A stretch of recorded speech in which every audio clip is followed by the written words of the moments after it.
যদি আপনি আমি দেখেন আজকে যদি রাত্রে গিয়ে ঘুমাই আর যদি ঘুমটা না ভাঙে দেখবেন আমি আপনি মৃত লাশ। আজ ভোর 5টা বাজে যদি আমি মারা যাই, 6টা বাজে মসজিদের মাইকে এলান হয়ে যাবে, 7টা বাজে আত্মীয় স্বজন দেখতে আসবে, 8টা বাজে একটা সিঞ্জিনিয়া মাইকে মাইকে বলে আপনার নামটা বলে বেড়াইবে, 9টা বাজে আপনার দূর দূরান্ত যে আত্মীয় স্বজন আসে সবাই আপনার বাড়িতে আইসা যাবে, 10টা বাজে আপনার এই মায়ার ঘর থেকে নিজের হাতে বাঁধন ঘর থেকে বের করে বারান্দায় নিয়ে যাবে, 11টা বাজে ফাইনালি বাঁশ কাটতে চলে যাবে, 12টা বাজে আপনার জন্য আমার জন্য ফাইনালি কাফনের কাপড়টা দোকান থেকে কিনা নিয়ে আসবে, 12:30টা বাজে বরহই পাতার গরম জল দিয়া আপনাকে আমাকে ভালোভাবে গোসল করাইয়া সাদা কাপড়ের প্যাকেট কইরা মসজিদের 4 পাওয়ালা নরমাল চকি দিয়া কিছু মানুষ কাঁধে কইরা আপনাকে আমাকে মসজিদের সামনে নিয়ে আসবে, পিছনে পিছনে আপনার আদরের সন্তানগুলা আপনার মায়ার স্ত্রীগুলা গড়ায়া গড়ায়া পইরা পইরা কান্দবে, কিন্তু আপনাকে রাখার মতো কারো কোনো শক্তি নাই। একটু চিন্তা করেন না, 1টা বাজে আপনার লাশটা মসজিদের সামনে চলে আসবে, আজকে দিয়ে বিনা আজানে আপনার লাশটা মসজিদের সামনে চলে আসলো, কিন্তু কত যে আজান গেল, আজান শুইনা মসজিদের রাস্তা দিয়ে হেঁটা হেঁটা চইলা গেলেন, মসজিদ তো আসলেন না, আজকে মসজিদে আইসা পড়ছেন, বিনা আজানে আইসা পড়ছেন, চিন্তা করছেন? একটু চিন্তা করেন, দিলের কানটা লাগাইয়া একটু চিন্তা করেন। 1টা বাজে 1:30টা বাজে জোহরের নামাজ হবে, 2টা বাজে আপনার জানাজা অনুষ্ঠিত হয়ে যাবে, 2:15 বাজেই আপনাকে কবরস্থ করার জন্য কবরে নিয়ে যাইবে, কবরে নিয়া আপনার আপন জন যারা আছে, আপনার আপন সন্তান, আপন ভাতিজা, হয়তো বা আপন বাবা, 3জন কবরে নাইমা আপনার লাশটারে দইরা কবরে নামায়া দিবে, কবরে নামাই দিবে। আপনি হয়তো চিন্তা করবেন এই 3জন আপনজন হয়তো আমার সাথে রইবে, কিন্তু আব্বা না, এই চিন্তা মুটেও কইরেন না। যখন একটা বাঁশ পিছাইতে থাকবে, একজন উইটা যাইবে, যখন আরো কিছু বাঁশ উঠাইবে আরেকজন উইটা যাবে, আপনি চিন্তা করবেন সবচেয়ে আপন যে ছেলেটা রয়ে গেছে, হে তো আমার সাথে থাকবে, কিন্তু না, ওই ছেলেটাও কবরের 2 পাশে 2 হাত দিয়ে লাফ মেরে আপনাকে ওই অন্ধকার পোকামাকড়ের ঘরে রাইখা চইলা আসবে রে বাবা। দেখবেন প্রত্যেক আপনারা যে বসছেন, এতে আপনাদের কতটুকু লাভ হয়েছে, ওয়াজ শুনলে বা না শুনলেও বসাতে কতটুকু লাভ হয়েছে।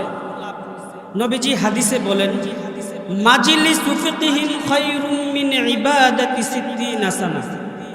কেউ যদি একটি ইলমি দ্বীন মজলিসের মধ্যে বসে গেল, তার 60 বছর নফল ইবাদত হইতে উত্তম। সুবহানাল্লাহ। তাহলে এখানে যারা বসছেন 60 বছর নফল ইবাদত করতে পারবেন কিনা, এইরকম হায়াত পাবেন কিনা, কারো কোনো গ্যারান্টি নাই। আর যদিও হায়াত পান, এইরকম ইবাদত করতে পারবেন কিনা তার কোনো নিশ্চয়তা আছে? নাই। এজন্য যারা বসে নাই আর যারা বসছেন, অবশ্যই আপনাদের মধ্যে একটা ডিফারেন্স আছে। আল্লাহ তাআলা আপনাদের প্রত্যেকের আমল নামাই অ্যাকাউন্টে 60 বছর নফল ইবাদতের সওয়াব দান করেই দিয়েছে। সুবহানাল্লাহ বলেন। আমি আপনাদের সামনে যে আয়াত পড়েছি, ফাযাক্কির, আল্লাহ বলেন নবীকে বলেন, নবী আপনি ওয়াজ করেন, আপনি উপদেশ দেন। ইন্নামা আনতা মুযাক্কির, আপনিই তো উপদেশ দিবেন। এই আয়াতের পরিপ্রেক্ষিতে নবীজি কিছু ওয়াজ করছে হযরত আলী রাদিয়াল্লাহু তাআলা আনহুকে। আচ্ছা বলুন তো, বড় বক্তা কেডা? এই পৃথিবীর সৃষ্টি করার পরে যত বক্তা আসছে, যত বক্তা আসবে, যত ওয়াইজিন আসছে, যত ওয়াইজিন আসবে, এর চাইতে সবচেয়ে বড় বক্তা আমাদের নবীজি না? আমাদের ওই নবীজি কিছু ওয়াজ করতেছেন। এটা কি একটু শোনা দরকার না? নবীজি কি ওয়াজ করছেন, কত চমৎকার ওয়াজ করছেন, এবং ওয়াজটা আমাদের জন্য কত দামি। নবীজি এই আয়াতের পরিপ্রেক্ষিতে, এই আয়াতের কারণে, এই আয়াতের দায়িত্ববোধ থেকে আলী রাদিয়াল্লাহু তাআলা আনহুকে কয়েকটা ওয়াজ করছেন। ওয়াজগুলা এত দামি, নবীজি বলেন কেউ যদি এই ওয়াজগুলার উপর আমল করতে পারে, পৃথিবীতে সে হবে গাড়ে গাড়ে দামি, সম্মানিত, মরার পরে সোজা যাবে বেহেশত। এরপরে আর কোনো ওয়াজ লাগে? তবে আমিও যাচাই বাছাই করে খুব গ্যারান্টির সাথে আল্লাহকে সাক্ষী রেখে এই মসজিদের সামনে বসে আপনাদেরকে গ্যারান্টি দিচ্ছি, যদি এই ওয়াজগুলোর উপর আমল করতে পারেন, নিশ্চয়ই আমার আপনার জীবন পরিবর্তন হয়ে যাবে। আমরা যে ওয়াজ করি, ওয়াজ শুনি, দীর্ঘক্ষণ ওয়াজ করি, কিন্তু দেখা গেছে এই ওয়াজগুলা কাজে আসে না। আমরা ওয়াজ করি, আমাদের উদ্দেশ্য খালেস না। আমরা যারা ওয়াজ শুনি তারাও মজার জন্যই শুনি, আমলের জন্য না। যদি আমলের জন্য শুনতাম, আমরা বাংলাদেশে যেই পরিমাণ ওয়াজ হয়, আমাদের বাংলাদেশটা বিশ্বের মধ্যে একটা মডেল থাকতো। আমাদের বাংলাদেশের মধ্যে কোন হারামি হইতো না। আমাদের বাংলাদেশের পুলিশ প্রশাসন কুটকাছারি বন্ধ হয়ে যাইছে, একেবারেই বন্ধ হয়ে যায়। এগুলা কি বন্ধ হয়েছে? এগুলার কোনো কাজ থাকতো না যদি আমরা মানতাম, শুনতাম। সুতরাং বুঝতে হবে আমাদের সমস্যা কোন জায়গায়। আমাদের সমস্যাটা হইল আমাদের কলবে, আমাদের অন্তরে। আমাদের অন্তরটা, কলবটা একেবারে নষ্ট হয়ে গেছে, এটার মধ্যে মরিচা ধরে গেছে। আগে এই কলবটাকে পবিত্র করতে হবে। দেখবেন আপনি একটা আমল করতে ভালো লাগে না, কোরআন শরীফ নিয়ে বসলে কোরআন শরীফ দীর্ঘক্ষণ পড়তে ভালো লাগে না, মনের মধ্যে খুশি শুরু হয়ে যায়, কখন উঠে চলে যাব, কখন অন্য অন্য কাজ আসে না এরকম। এর একমাত্র কারণ হইল আমাদের কলবটা পবিত্র না, কলবটার মধ্যে মরিচা ধরে গেছে, কলবটা মরে গেছে। আগে আসুন কলবটা জীবিত করা কিভাবে। আপনার মধ্যে অসুস্থতা হইলে আপনি তো ডাক্তারের কাছে যান, যদি টাকা না থাকে হাওলাত কইরা যান, হাওলাত না পাইলে জাগা জমি বিক্রি কইরা ডাক্তারের কাছে যান। আপনার যে কলবটা নষ্ট হয়ে গেছে, কোনো ডাক্তারের কাছে গেছেন? আপনি যে আমল করতে ভালো লাগে না, ওয়াজ শুনেন কিন্তু আমল করতে ভালো লাগে না, আপনি কি কোনো ডাক্তারের কাছে গেছেন? আপনার তো যাওয়া উচিত ছিল। এই রুহানি কলবের ডাক্তার তো ইমাম সাহেব, আলেম উলামারা, তাদের কাছে তো কখনো আসেন নাই। নিজের দিলকে প্রশ্ন করেন, জিজ্ঞাসা করেন। এই কলবটা নষ্ট হওয়ার অন্যতম 5টা রোগের নাম হলো, 5টা রোগ আছে। রোগগুলো আপনাদের মধ্যে আছে কিনা দেখেন। এই রোগগুলার কারণে কলবটা নষ্ট হয়।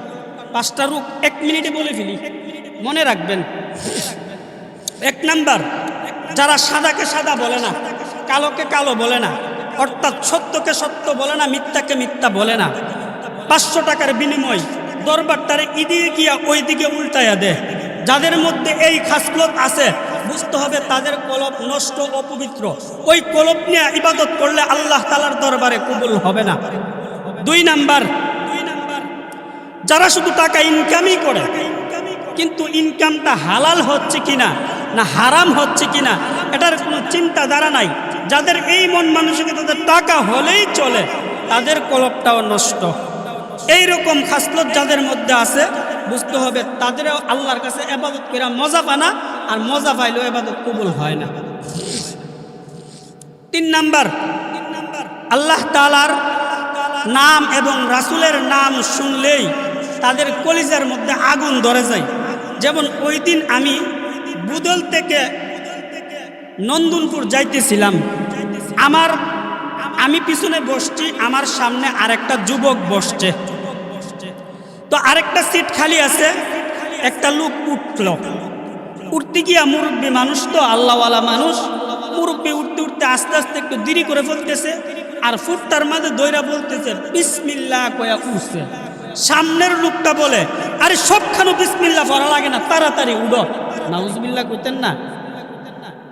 চিন্তা করছেন তার কাছে আল্লাহ এবং আল্লাহর রাসূলের কথাটা ভালো লাগছে না।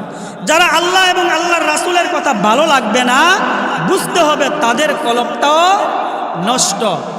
4 নম্বরে, যাদের যাকাত ফরজ হয়েছে কিন্তু যাকাত দিতে চায় না, যাকাতের প্রতি যাকাত দিতে গিয়ে খুব মায়া লাগে সম্পত্তির প্রতি, মসজিদের ইমাম সাহেবকে গিয়ে জিজ্ঞাসা করে মাসালা ঘুরাইয়ানি যাকাত না দিয়ানি বাঁচা যায়, এইরকম খাসলত যাদের আছে বুঝতে হবে তাদের কলবটাও নষ্ট। 5 নাম্বার, যারা নিজের আপন মা বাবার চাইতো ডুপ্লিকেট মা বাবার প্রতি ভালোবাসা বেশি, বুঝতে হবে তাদের কলবটাও নষ্ট। যেমন আমাদের সমাজের মধ্যে অনেকেই আছে নিজের আব্বা আম্মাকে আব্বা আম্মা না ডাইখা শ্বশুর শাশুড়িকে এমনভাবে আব্বা আম্মা ডাকে, ডাকতে ডাকতে মুখে দিয়া ফেনা তুইলা ফেলে। আমি কিন্তু বলি নাই শ্বশুর শাশুড়িকে আব্বা আম্মা ডাকা যাবে না, এটা বলি নাই। তবে মা বাবার চাইতে বেশি পৃথিবীতে আর কাউকে ভালোবাসা যাবে না। আল্লাহর রাসূল ভিন্ন, আল্লাহর রাসূল ভিন্ন। বর্তমান যারা বেঁচে আছে তাদের মধ্যে মা বাবার চাইতে আর কাউকে বেশি ভালোবাসা যাবে না। যদি মা বাবার চাইতেও বেশি ভালোবাসা আপনার অন্তরে থাকে কারো প্রতি, বুঝতে হবে আপনার কলবটাও নষ্ট। আর বাকি কথা কইলাম না। তাহলে এই 5টি বদ খাচ্চত যাদের ভিতরে আছে, তারা ইবাদত করলেও কবুল হবে না, কোনো মজা পাবে না। এই কলবটাকে আগে পরিষ্কার করতে হবে, জিন্দা করতে হবে।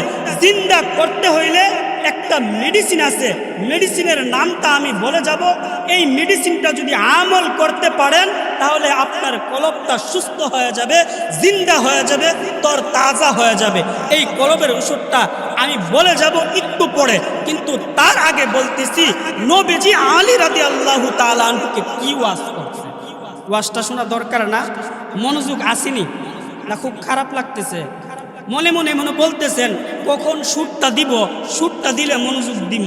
সত্য কথা বলতে গেলে এর চেয়ে সুন্দর সুর আমার গলার মধ্যে নাই, এর চেয়ে সুর নাই। আমার চাইলেও সুর দিয়ে আওয়াজ করতে পারতাম না। এজন্য 2-4টি গুরুত্বপূর্ণ কথা বলে যাব। যদি পারেন মনে রাখবেন, যদি আমল করতে পারেন, মসজিদে দাঁড়িয়ে গ্যারান্টি দিয়ে গেলাম আপনার জীবন পরিবর্তন হয়ে যাবে। আর এই পরিবর্তন জীবন নিয়ে যদি দুনিয়ার জীবনটা কাটায়া যাইতে পারেন, মরণের সাথে সাথে বেহেশতের সাথে আপনার যোগাযোগ হয়ে যাবে। 1 নাম্বার ওয়াজ নবীজি করেন, হে আলী, তুমি প্রতিদিন রাত্রে ঘুমাইবার আগে আল্লাহর রাস্তায় 4000 দিনার সদকা করিয়া ঘুমাইবা। আলী রাদিয়াল্লাহু তাআলা আনহু বলে, এ নবী, আপনি কি বললেন? 4000 দিরহাম, 4000 দিনার আমি আল্লাহর রাস্তায় সদকা করে ঘুমাইবো?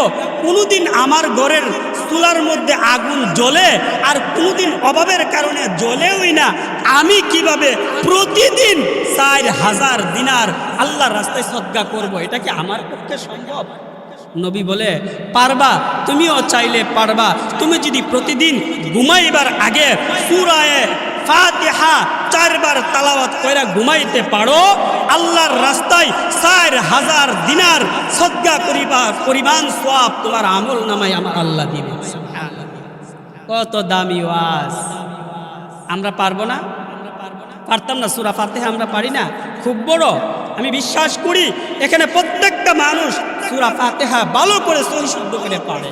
তারা ঘুমাইবার আগে 4 বার যদি সূরা ফাতিহা 4 বার যদি পাঠ করে ঘুমাইতে পারেন, এটাও আপনার জন্য 4000 দিনার সওয়াব, দান করার সওয়াব আপনি পাবেন। নবীজি 2 নাম্বার ওয়াজ করতেছেন আলী রাদিয়াল্লাহু তাআলা আনহুকে, হে আলী, তুমি প্রতিদিন ঘুমাইবার আগে 1 খতম কুরআন শরীফ খতম দিয়া তারপরে ঘুমাইবা। আলী বলে, আমি যদি এশারের নামাজ পড়ে কোরআন শরীফ পড়া শুরু করি তাহলে ফজর হয়ে যাবে, তাও তো 1 খতম হবে না। তখন আমি ঘুমাইব কোন সময় আর খতম দিবই কোন সময়? 1 খতম কইরা কি ঘুমাইবার মতো কোনো সময় আছে? তখন নবীজি বলে, না, তুমি যদি 3 বার সূরা ইখলাস কুল হুয়াল্লাহ সূরাটা যদি তুমি 3 বার তেলাওয়াত করে ঘুমাইতে পারো, আল্লাহ তাআলা তোমাকে পুরো কুরআন শরীফ খতম করিয়া ঘুমাইবার সওয়াব তোমার আল্লাহ তাআলা তোমার অ্যাকাউন্টে দান করে দিয়েছে। নবীজি 3 নাম্বার ওয়াজ করতেছেন, হে আলী, তুমি ঘুমাইবার আগে প্রতিদিন রাত্রে একটা ঝগড়া সমাধান করে ঘুমাইবা। আলী রাদিয়াল্লাহু তাআলা আনহু বলে, প্রতিদিন কি মানুষ ঝগড়া করে? আর এত ঝগড়া আমি পাবো কোথায়? ঝগড়া সমাধান করে ঘুমাইতাম। আমি জানি ঝগড়া সমাধান করা অনেক বড় সওয়াবের কাজ, অনেক বড় ভালো কাজ, কিন্তু এতদিন ঝগড়া এত করবই কে? আর আমার কাছে আসবেই কোথা থেকে? আর আমি সমাধান করবই কোথা থেকে? তখন নবী বলে, তুমি যদি 10 বার ইস্তিগফার অর্থাৎ আস্তাগফিরুল্লাহ পড়ে ঘুমাইতে পারো, একটি ঝগড়া সমাধান করার সওয়াব আল্লাহ তাআলা তোমার আমল নামায় দিয়ে দিবেন। সুবহানাল্লাহ। ওয়াজটি ভালো লাগতেছে না? মোটামুটি গুরুত্বপূর্ণ না? এই ওয়াজগুলা কিন্তু আমি করি নাই, ওয়াজগুলা নবীজি করছে আলী রাদিয়াল্লাহু তাআলা আনহুকে। আর আলী রাদিয়াল্লাহু তাআলা আনহুকে কেন্দ্র করে আজকে এখানে যারা বসছেন তাদেরকেও নবীজি এই ওয়াজটা করছে। আমি শুধু মাধ্যম, বাল্লিগু আন্নি ওয়ালাউ আয়া, এই পরিপ্রেক্ষিতে আপনাদের কাছ থেকে শোনায় দিতেছি। নবীজি 4 নম্বরে কি ওয়াজ করছেন? আস্তাগফিরুল্লাহ যদি 4 বার পড়ে 10 বার পাঠ করে ঘুমাইতে পারেন, তাহলে একটি ঝগড়া সমাধান করার সওয়াব আল্লাহ তাআলা আপনি আমার আমল নামায় দিয়ে দিবেন। 5 নাম্বার ওয়াজ করতেছেন আলী রাদিয়াল্লাহু তাআলা আনহুকে, বলে, হে আলী, তুমি প্রতিদিন ঘুমাইবার আগে জান্নাতের মূল্য দিয়া ঘুমাইবা। আলী রাদিয়াল্লাহু তাআলা আনহু বলে, এটা কি বলেন? আমি কেন? পৃথিবীর কোনো শিল্পপতি কি আছে যে জান্নাতের মূল্য দিয়া ঘুমাইতে পারবে? জান্নাতের একটা ইটের দাম তো পৃথিবীর কোনো শিল্পপতি দিতে পারবে না, তাহলে আমি আলী কিভাবে জান্নাতের মূল্য দিয়া ঘুমাইব? তখন নবীজি বলেন, তুমি যদি 5 বার দুরূদ শরীফ পড়ে ঘুমাইতে পারো, জান্নাতের মূল্য দেওয়ার মতো সম পরিমাণ সওয়াব আল্লাহ তাআলা তোমার অ্যাকাউন্টে জমা করে দিবে। তুমি 5 বার দুরূদ শরীফ পড়ে ঘুমাইলেই জান্নাতের মূল্য দেওয়ার মতো সওয়াব হয়ে যাবে। সুবহানাল্লাহ। এই দামি ওয়াজটুকুন নবীজি আলী রাদিয়াল্লাহু তাআলা আনহুকে করে পৃথিবীর সমস্ত মানুষকে করে গেছেন যে তোমরা যদি এই আমলগুলা করতে পারো, তাহলে তোমাদেরকে এই পরিমাণ সওয়াব আর এই পরিমাণ বরকত তোমাদেরকে দান করতে হবে। এবার আসুন, আমাদের এই আমলগুলা করতে ভালো লাগবে না, ওয়াজ শুই না গেছি, বাহিরে গিয়া মনে থাকবে না, মজা লাগবে না, বলবে ওয়াজ তো দেশে দেশে হয়, কি শিখলো, কি লাভ ওয়াজে গিয়া? এটা এই কথাটা যখন বলবে তখন আপনার মনের মধ্যে আসবে ঠিকই কি লাভ, কারণ আমল করতে ইচ্ছা করবে না। কেন ইচ্ছা করবে না? আপনি আমার কলবটা জিন্দা না, আপনি আমার কলবটা সুস্থ না। যতদিন পর্যন্ত কলবটা সুস্থ না হবে ততদিন পর্যন্ত আমলগুলোতে মজা পাবেন না। এজন্য আমরা কলবটা সুস্থ করা দরকার আসেনি। এজন্য যদি কলবটা সুস্থ করতে চান, তাহলে একটা মেডিসিনের কথা বলে যাচ্ছি। মেডিসিনটা হলো দুরূদ শরীফ। দুরূদ শরীফ যত বেশি পড়বেন আপনার কলবটা পবিত্র হবে। দুরূদ শরীফটা কি? সাল্লাল্লাহু আলাইহি ওয়াসাল্লাম। বেশি বড় পারবেন না? সাল্লাল্লাহু আলাইহি ওয়াসাল্লাম। যখন অবসর থাকবেন তখনই পড়বেন সাল্লাল্লাহু আলাইহি ওয়াসাল্লাম। গাড়ি দিয়া কোথাও যাচ্ছেন, গাড়ি চলতেছে, আপনি বসে আছেন, আপনি পড়বেন সাল্লাল্লাহু আলাইহি ওয়াসাল্লাম। আপনি ছোটখাটো কোনো কাজ করতেছেন, পড়বেন সাল্লাল্লাহু আলাইহি ওয়াসাল্লাম। আপনি ঘুমাইতে গেছেন, ঘুম আসতেছে না, পড়বেন সাল্লাল্লাহু আলাইহি ওয়াসাল্লাম। আরে একবার আওয়াজ করে সবাই পড়ুন না, জবানটা খুলে সাল্লাল্লাহু আলাইহি ওয়াসাল্লাম। আরে পড়ুন না সাল্লাল্লাহু আলাইহি ওয়াসাল্লাম। লস হবে না। এই আমলটা যদি আপনি সবসময় করতে পারেন, আপনার কলবটা জিন্দা হয়ে যাবে। আর আপনার পবিত্র কলব দিয়া যদি যেই ইবাদতি করেন মজা পাবেন এবং আল্লাহ তাআলার কাছে গ্রহণযোগ্যতা হবে।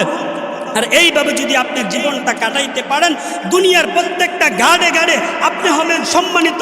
আর মরার পর আল্লাহ তাআলা আপনাকে বিনা হিসাবে জান্নাতে দিয়ে দিবেন। বলেন না সুবহানাল্লাহ। আর এই আমলটা যদি আপনি লাগাতার 40 দিন করতে পারেন, এমনও হইতে পারে দয়ার নবী, প্রিয় নবী আপনাকে আমাকে স্বপ্নে যুগে দিদার নসিব হয়ে যাইতে পারে। আর দ্বীনের নবীর সাথে যদি আপনি আমার দিদার নসিব হয়ে যায়, তাহলে স্বপ্নের যুগে যদি দিদার নসিব হয়ে যায়, তাহলে আপনি আমার জন্য জাহান্নাম হয়ে যাবে হারাম, আর জান্নাত হয়ে যাবে ওয়াজিব। তাহলে এই গুরুত্বপূর্ণ আমলটা করবেন তো ইনশাল্লাহ? রেখে গেলাম মেসেজটা, এই আমলটা আমি করতেই হবে। আর যদি না করি আমরা যেইভাবে চলতে শুরু করলাম আমরা কিন্তু চিরকাল এই দুনিয়াতে থাকবো না। একদিন না একদিন অবশ্যই আপনাকে আমাকে মৃত্যু হতেই হবে। এই পৃথিবীতে কোনো মানুষ আসছে এবং মৃত্যু হবে না, সে মারা যাবে না, এমন কোনো ইতিহাস নাই, এমন কোনো নজির নাই। তাহলে আমাকে আপনাকেও এই মৃত্যুর স্বাদ গ্রহণ করতেই হবে। যদি আমি দেখেন আজকে যদি রাত্রে গিয়ে ঘুমাই আর যদি ঘুমটা না ভাঙ্গে, দেখবেন আপনি মৃত লাশ।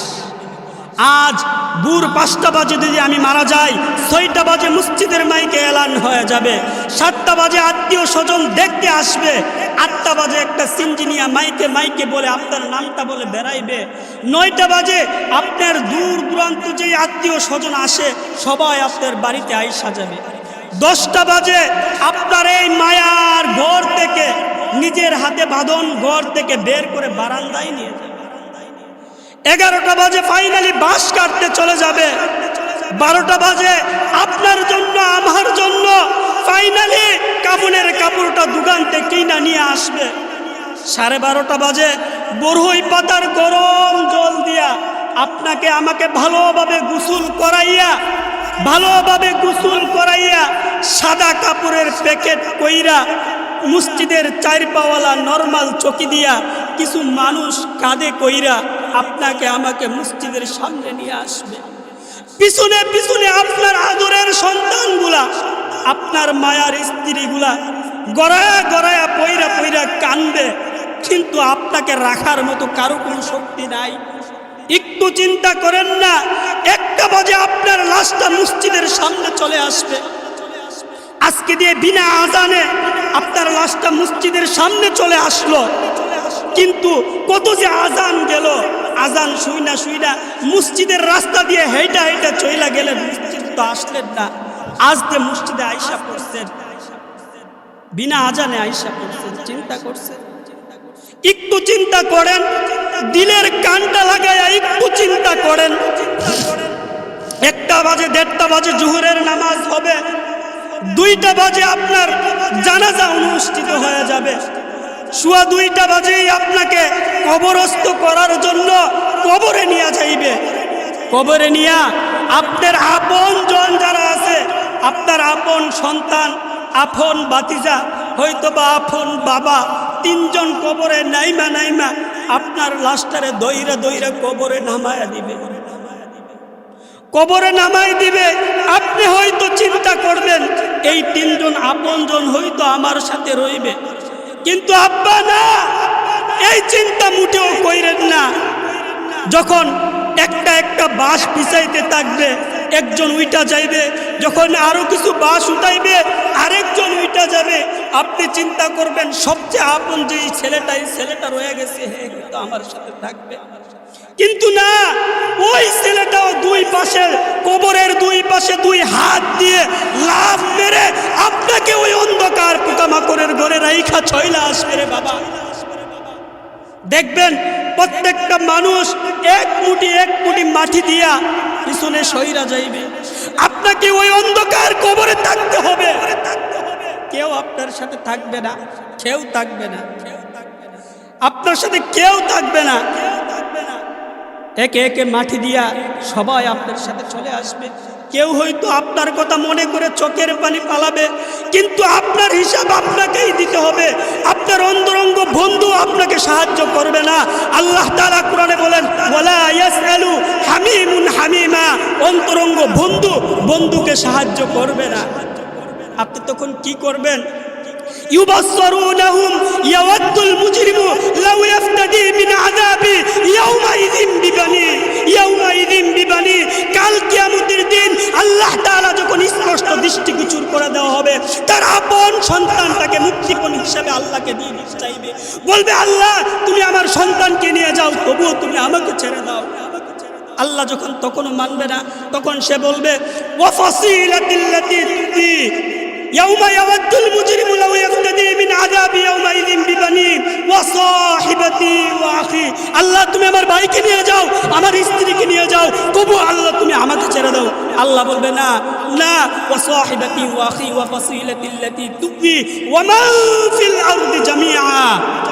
অপরাধী সেই দিন বলবে, আল্লাহ তুমি আমার পুরা খানদানকে নিয়ে যাও, আমার পুরা গোষ্ঠীকে নিয়ে যাও, তবুও আমাকে ছেড়ে দাও। আল্লাহ তখনও মানবে না। তখন সে বলবে, আল্লাহ পৃথিবীর সমস্ত আদিবাসীকে নিয়ে যাও, তবুও আল্লাহ তুমি আমাকে ছেড়ে দাও। আল্লাহ তখনও মানবে না, তখনও মানবে না। আল্লাহ বলবেন, কাল্লা, না, তোকেই লাগবে। কাল্লা ইন্নাহা লাযা, ইন্নাহা লাযা, নিশ্চয়ই সেটা আগুনের লীলা শেখা। ইন্নাহা লাযা নাজ্জাআতাল লিশাওয়া, চামড়া খসে যাবে, ধ্বংস হয়ে যাবে, পুড়ে শেষ হয়ে যাবে। এত বড় কঠিন আগুন আপনি সহ্য করতে পারবেন না। যদি কঠিন আগুন সহ্য না করতে পারেন, তাহলে নিজেকে এখনো সময় আছে, ইমানদারে পরিণত করেন, আমলগুলা ঠিকঠাক করেন। আমলগুলা আপনাদের সামনে রেখে গেলাম। আল্লাহ তাআলা যেন এই আমলগুলা আমাকে সহ আপনাদের সবাইকে আমল করার তৌফিক দান